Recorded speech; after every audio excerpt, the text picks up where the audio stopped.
Rain hammered the metal awning above Marcus Hale as he stepped out of his bakery's side entrance, carrying the night's deposit in a sealed bag. The streetlights flickered, turning the wet pavement into a fractured mirror.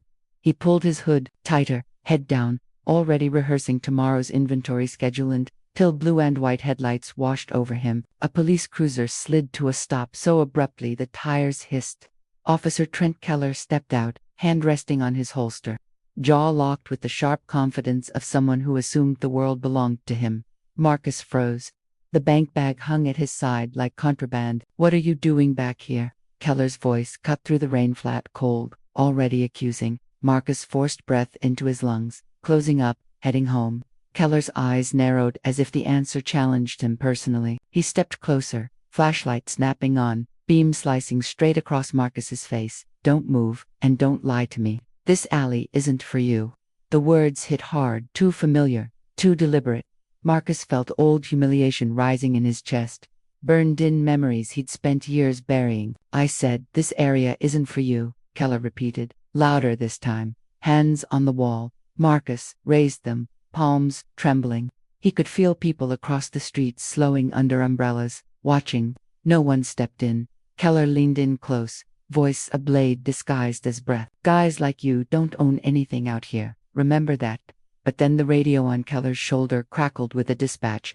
Code. Marcus recognized his own business address, and Keller's face shifted, because the call began with 7 words he never expected to hear. "Owner requests immediate assistance at his station." Marcus turned toward the sound. Keller's grip tightened. The moment stretched, then snapped. Rain pushed against Marcus Hale's shoulders as he walked the narrow corridor behind the station's storefronts. The bank deposit weighed less than the tension crawling up his spine. Most nights, closing the bakery calmed him, the sweet scent of cooling dough, the soft hum of refrigerators settling into silence. But tonight, the storm pressed down heavy, flashing against puddles like warning signs. Tires screeched behind him. Marcus turned slowly. A cruiser blocked the exit, headlights glaring. Officer Trent Keller emerged with the swagger of a man who used authority like a blunt tool. "Stop right there," Keller barked. Marcus lifted his hands slightly, enough to signal calm. "Evening, officer." Keller's flashlight snapped on, beam shaking across Marcus's face. "What are you doing back here?" "Closing my business, headed home." "That right?" Keller stepped closer. Rain slicked the brim of his hat. "Because you look like someone casing the back of a shop." Marcus breathed in slowly. "I work here." "No," Keller said, voice hardening. "You don't." A door opened at the far end of the alley. Officer Denton Young, nervous, still learning how to stand in his uniform. "Everything okay, sir?" Keller didn't break eye contact with Marcus. "We've got a suspicious individual. Might be carrying." Marcus tightened his grip on the deposit bag. "This is a bank drop." Keller snatched it from him before he could finish. "We'll see." Denton hesitated. "Sarge, protocol says we need." "Protocol says I decide what looks wrong," Keller snapped. Marcus swallowed the anger building in his chest. His mother's voice echoed. "Pick your battles. Survival is the first victory." He steadied his tone. "My name is Marcus Hale. I own a business in this station." Keller smirked. "Sure you do." Denton shifted uncomfortably. "What business, sir?" "The bakery, and the storefront next to it." Keller's flashlight jabbed into Marcus's chest. "I said hands on the wall." Marcus complied. Rain dripped from his sleeves, cold against his skin. His pulse thudded in his ears. "Look at this," Keller muttered as he opened the deposit bag. "Cash, late night, alley, pretty convenient." "It's called revenue," Marcus said. "I can show you the paperwork." Keller slammed the bag shut. "You don't talk unless I ask." Denton flinched at the tone. "Sarge," he quiet. The couple walked past the alley entrance, slowing to watch. Their eyes darted between Keller's stance and Marcus's raised hands, but they kept moving. Marcus stared at the brick wall inches from his face. The rain, the silence, the humiliation. He had been here before, years earlier, in a different town, under a different badge. Some things followed you no matter how much success you built around yourself. Keller patted him down with unnecessary force. "Nothing, but that doesn't clear you." "It should," Marcus said under his breath. Keller grabbed his shoulder and turned him sharply. "What was that?" Before Marcus could respond, Keller's radio crackled. Dispatch sounded urgent. "Officer presence requested at the Hale Station Business Complex." Owner reporting a break. And Denton's eyebrows lifted. "The Hale Station." That's Marcus met his eyes. "My property." Keller froze, but only for a fraction of a second. Then he shoved the deposit bag back into Marcus's chest. You should have said that earlier. I did. Keller stepped into Marcus's space. Watch your tone. Marcus held his stare. Watch yours. For a long moment, the world narrowed to the rain, the brick, and Keller's clenched jaw. Denton broke the tension. Sarge, we need to respond. It's the same complex. If he's the owner, Keller cut him off. Get in the car. Marcus exhaled shakily. You go into the break-in. Keller ignored him, climbing back into the cruiser. Denton lingered, eyes apologetic, but frightened fear of crossing his superior. Fear of acknowledging what he'd just witnessed, sir. Denton said quietly. Maybe tomorrow you should come by the precinct. File a report if you feel. Keller's voice thundered from inside the cruiser. Denton flinched and ran. The cruiser peeled away, lights flashing. Marcus stood alone in the alley, rain heavy against his skin, pulse still climbing. He wasn't thinking about the break-in. He was thinking about Keller's last expression, something between recognition and challenge, something that promised this wasn't over, and he was right. The radio crackled again, louder this time, the dispatcher's voice cutting through the rising tension. Riker's hand hovered near his belt, fingers twitching in irritation rather than fear. Marcus slipped the keycard back into his coat pocket without breaking eye contact. Dispatch to Unit 7, the voice said. Be advised, property owner en route. Repeat, property owner en route for immediate inspection. The words hung in the air. Riker's expression twisted, first annoyance, then something sharper. Something he tried to smother before it turned visible. Marcus spoke first. Move. Riker barked a laugh that didn't sound stable. You think that message has anything to do with you? The second officer shifted, clearing his throat. Dale, that keycard looked. Riker cut him off. He probably bought it online. Fake credentials happen all the time, Marcus said. Not this one. The manager stepped forward, voice faint. Can I see that card again? Riker snapped his head toward her. You don't need to verify anything. I said, he's not going inside. Marcus looked at her, not the officer. You can verify it. It's your job. Her hand trembled as she reached out. Riker blocked her arm with one swift motion. Don't, he said. Marcus's jaw tightened. You're interfering with the verification process. You're out of line. Riker lowered his voice to a near growl. You're not giving orders. Not here. A delivery truck rumbled into the lot and slowed. The driver, catching sight of the standoff, his eyes widened. He rolled the window up and stayed inside the cab, engine idling, watching like someone witnessing the fuse of a bomb being lit. Marcus spoke evenly. If you want to escalate this, you can, but you should understand what you're stepping into. Riker stepped closer again. I know exactly what I'm stepping into. Someone trying to act above his place. The second officer winced. Marcus said, your assumptions are loud. Your attitude is louder, Riker replied. The station manager's voice cracked as she tried again. Officer Riker, sir, we should at least check, Riker snapped. I said no. Marcus reached into his coat again. Riker froze. The second officer swallowed hard. The manager clutched her clipboard. Marcus pulled out a small leather wallet, not the keycard this time, and flipped it open. A single embossed emblem caught the morning light. Corporate issued, rank specific, unmistakable. The station manager gasped. The second officer whispered, that's not fake. Riker's nostrils flared. I don't care what badge he carries. He doesn't get special treatment here. Marcus answered, I'm not asking for special treatment. I'm walking into my building. Riker's face twitched. Your building. This station belongs to Hudson Fuel Corp, Marcus said. It does. Riker waited. Marcus added, and Hudson Fuel Corp belongs to me. The manager covered her mouth. The second officer stiffened into attention. Riker blinked. Just once. Slowly. You're lying. Marcus held his gaze. Call your precinct. Ask who signs the station contracts. Ask whose name is on the property deeds. Ask who approved last quarter's compliance audit. The radio crackled again, almost on cue. Dispatch to all units assigned to the 44th Street station, the voice said. Owner arrival in approximately 4 minutes. Make sure access is clear. The manager stared at Marcus. Sir. You're the Marcus raised a hand. Not here, not yet. Riker tried to salvage control. Even if you were the owner, you don't get to walk in without identification checks. Marcus's voice stayed steady. You blocked me before I could give any. That's not. Riker stopped, jaw locking. The second officer said quietly, Dale, step back. Riker didn't. Marcus let the silence work. The delivery driver shifted in his seat, watching through the windshield. A couple exiting the convenience store slowed, sensing the charged atmosphere. The wind picked up again, carrying the faint smell of diesel. Marcus finally spoke. When someone tells you to step aside because you're obstructing the owner, you should listen. Riker leaned in, voice low, almost trembling with effort. I listened to authority, not to you. Marcus didn't blink. Then you misidentified who has authority. The sound of a car approaching the lot drew everyone's attention except Marcus and Riker. Their eyes stayed locked. The tension between them coiled tight, ready to snap. The manager backed away, whispering, "He's here."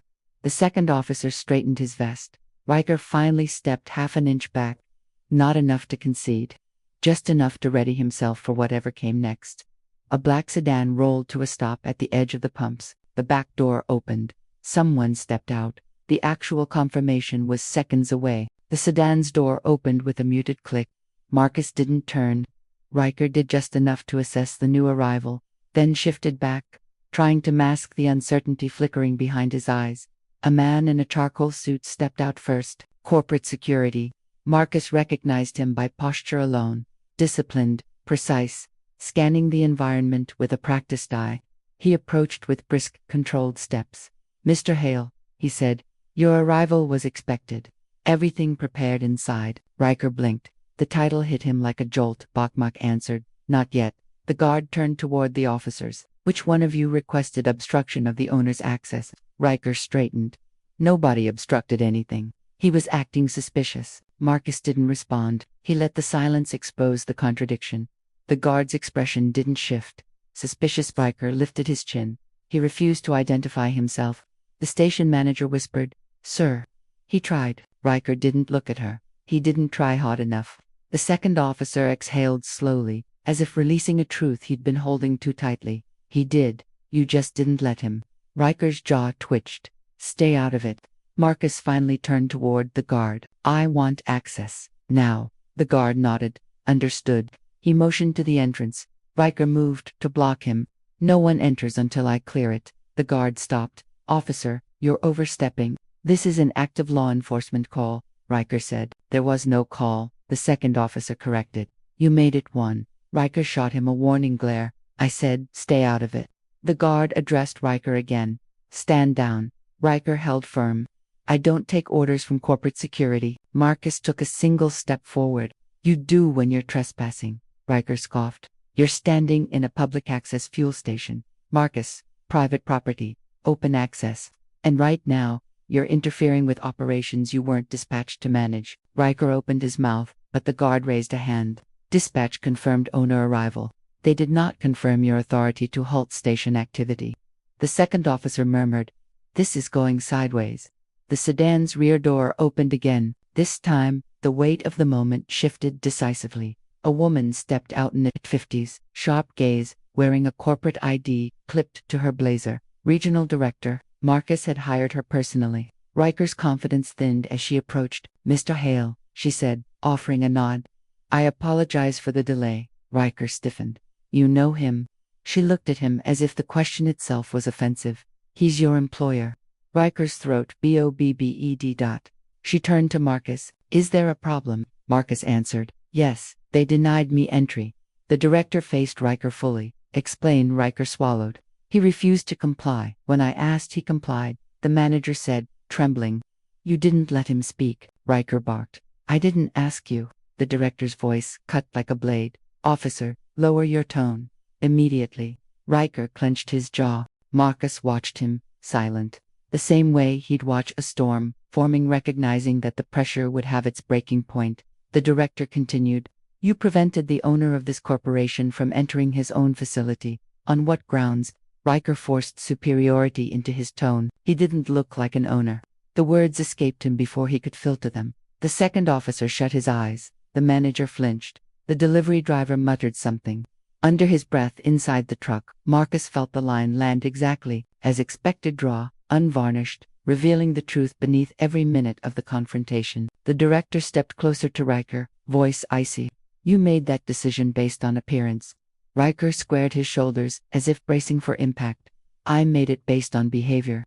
"No," Marcus said. voice low. You made it based on assumption. Silence thickened, heavier than before. The director pulled out her phone. This incident will be documented. You will not remain on this property. Step aside. Riker laughed under his breath, brittle. You think you can order me? I'm law enforcement, the director replied, and you are obstructing a private owner on private grounds. The guard added, You've crossed multiple lines. Riker didn't move. Marcus spoke last. You're done here.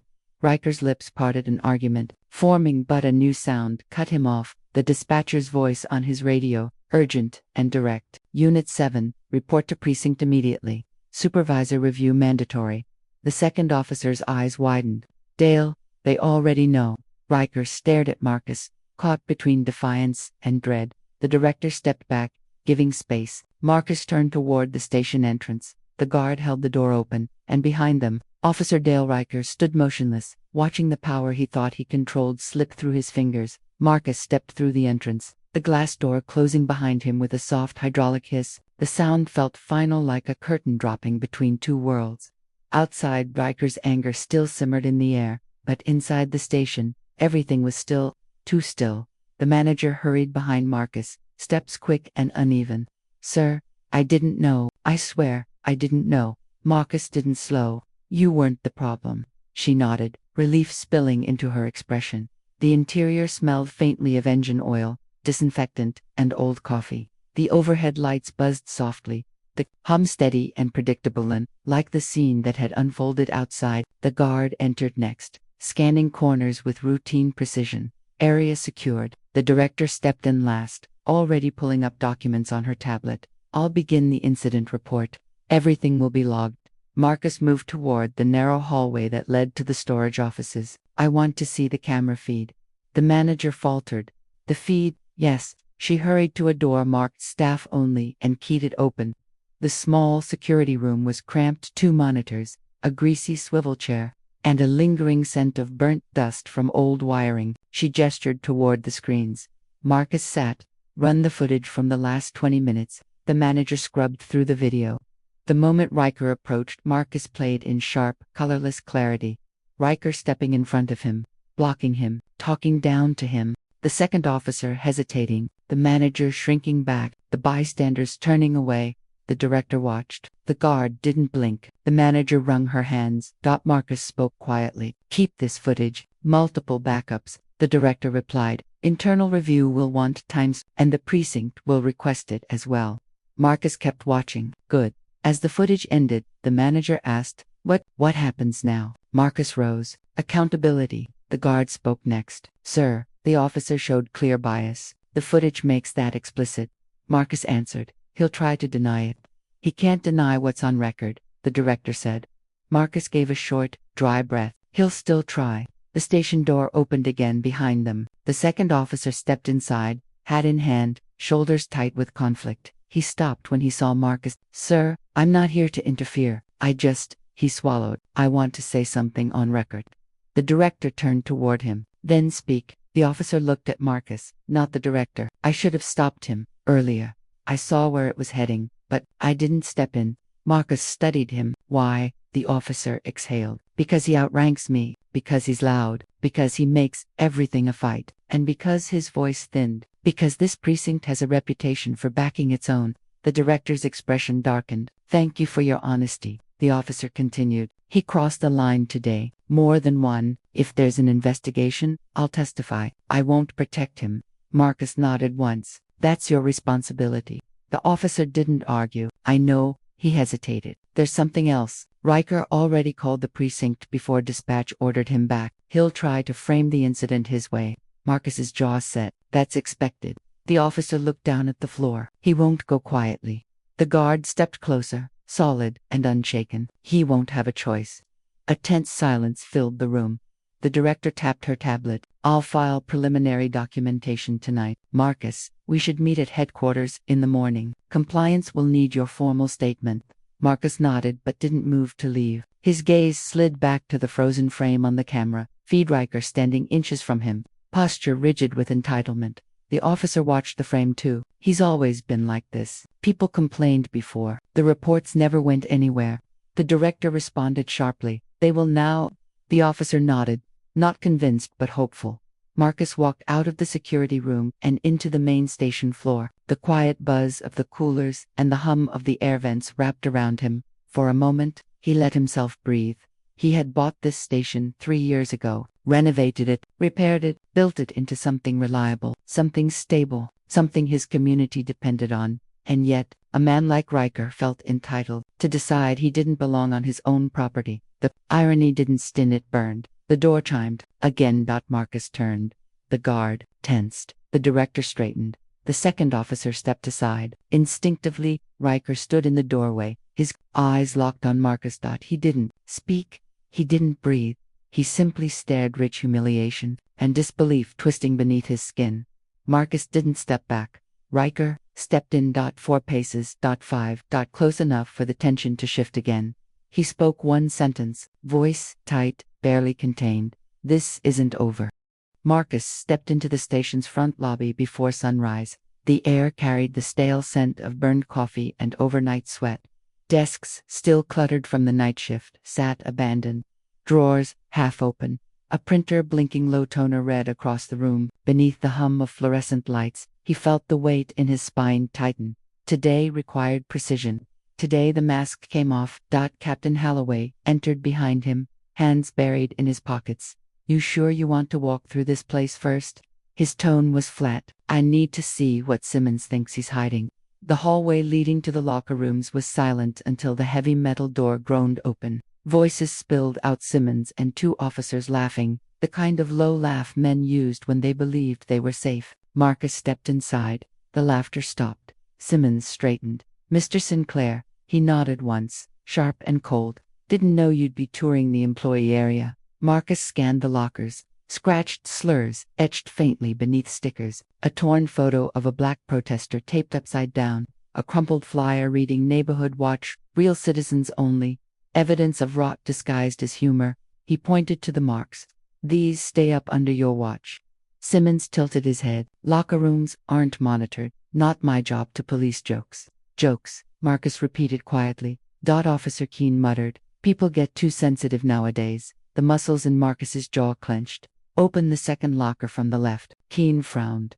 What for? That's an order. Keene opened it. Inside sat a small cardboard box of unofficial confiscated items, wallets, sunglasses, a watch. Marcus lifted the watch, its band smeared with dried mud. Where did this come from? Marcus asked. Simmons crossed his arms. Evidence overflow from last month. Marcus turned the watch over. The initials carved inside RM sent a cold slice through his chest. This belonged to a high school student, arrested for loitering. His mother filed a report saying the watch disappeared in custody. Keene shrugged. Could have been mislogged. You logged the arrest, Marcus said. Silenced at Holloway stepped forward. Simmons, this isn't clerical failure. This is systemic negligence. Simmons' eyes narrowed. You stroll in here like you're hunting trophies. You want a dirty cop? Make one up. But don't pretend locker doodles and lost junk prove anything. Marcus placed the watch back. You think this is the end of what I know? His voice stayed controlled. You've been under audit for 7 weeks. Today I collect the final piece. Simmons took a step closer. You're not one of us. You're not even Holloway. Snapped. Finish that sentence and you'll be on unpaid leave before the sun hits the blinds. Simmons paused, breathing hard. He's provoking this. Marcus turned away, moving toward the far bench. A duffel bag sat unzipped. Inside, a baton with unreported impact marks and a disposable phone with cracked screen notifications. Marcus tapped the screen. A thread of messages loaded. Tonight's the night. We stop him before he guts the department. No cameras behind the station fence. Handle it quiet. Keene lunged forward. That's private property. No, Marcus said. This is conspiracy. The room's tension sharpened like glass under pressure. Simmons reached for the bag, but Holloway intercepted him, gripping his arm. Don't. Marcus straightened. Internal Affairs receives this within the hour. And the district attorney's office tonight. Keene's face reddened. You're destroying good men. No, Marcus replied. You destroyed yourselves. Simmons' voice broke into a low growl. You think owning this building means you own us? You think money changes what you are? Marcus locked eyes with him. I know exactly what I am. And today, you learn exactly what you are.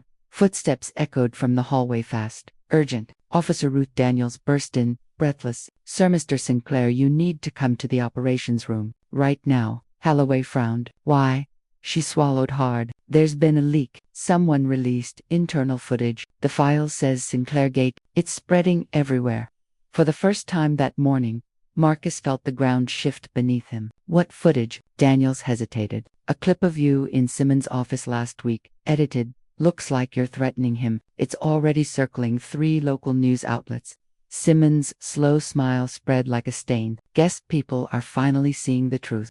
Marcus stepped toward him. You planted that. Simmons raised his hands. You can accuse all you want, but once the public sees you as unstable, owner or not, you're finished. Daniel's phone buzzed. She checked it, then looked up, eyes wide. Sir, the mayor is demanding an emergency call. They want you off-site until this is resolved. Marcus felt the air thin. They're removing me from my own station. Holloway whispered. This is a play. He's forcing you out before your report hits IA.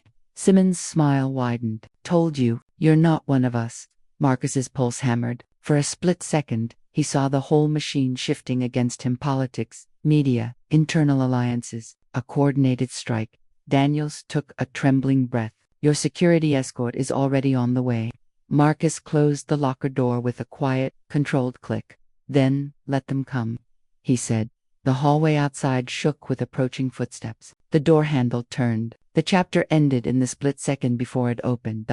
ChatGPT can make mistake. Marcus walked out of the locker room, flanked by 2 station security officers, men he hired, men he trusted, though neither met his eyes now. Their boots echoed through the corridor like a countdown. The station felt different. Conversations died the moment he passed. Glances slid away. Screens turned face down. The machinery of institutional survival had already chosen its side. In the operations room, every monitor displayed the same video. Marcus leaning over Simmons' desk, voice raised, expression hard. The audio had been stripped. The captions, added by someone with intent, painted him as a tyrant threatening a virtuous officer. Simmons stood in the corner, arms crossed, feigning distance. Keene hovered at his shoulder like a shadow. Marcus stepped closer to the main screen. Play the raw file. Lieutenant Cardoza shook his head. This is the only version circulating. The originals, missing. Marcus didn't blink. Who had access? Cardoza swallowed. Half the senior staff. Simmons clicked his tongue. Could be anyone. Maybe your own team. Maybe someone finally tired of being bullied by a man with a checkbook. Marcus ignored him. Where's the mayor? On hold, Cardoza said. They want you, suspended pending review. A quiet beat passed. Holloway entered from the back hallway, carrying a sealed envelope. His face was carved from stone. No expression, no hesitation. He handed Marcus the envelope. Sign it, he said. Acknowledgement of temporary removal. Simmons smirked. Temporary. Nothing temporary about what's coming. Marcus opened the envelope, scanned the short statement, and set it on the table. I don't sign manufactured traps. The room shifted. Officers exchanged looks. The air changed texture.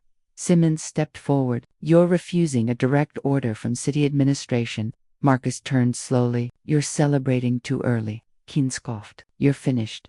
Marcus spoke without raising his voice. You leaked a doctored file. You tried to frame the report before it landed, but you made one mistake.